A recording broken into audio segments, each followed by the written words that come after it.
মানলে কি, বুঝলে বুঝ পাতা, না বুঝলে তেজপাতা।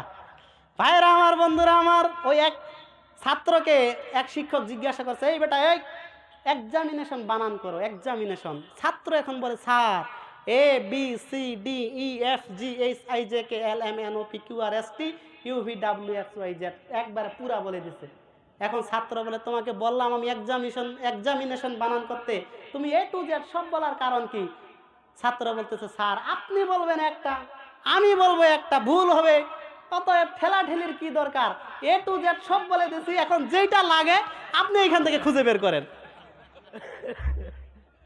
এইরকম তো করা যাবে না, আমাদেরকে বুঝতে হবে, আমাদেরকে সঠিকটা জানতে হবে, ঠিক কিনা বলেন? ভাইয়েরা আমার, বন্ধুরা আমার, একটু গভীর মনোযোগ। যদিও রাত হয়ে যাচ্ছে, আপনাদের যদি ঘুম আসে তবে আমি একটা টিপস দিতে পারি আপনাদের, সেটা হচ্ছে একটু চা খায় আসবেন, একটু হাঁটাচলা করে আসবেন, তবে কেউ যাবেন না ইনশাল্লাহ, আল্লাহ কবুল করে বলুন আল্লাহুম্মা আমিন, শেষ পর্যন্ত থাকবো ইনশাল্লাহ। এইবার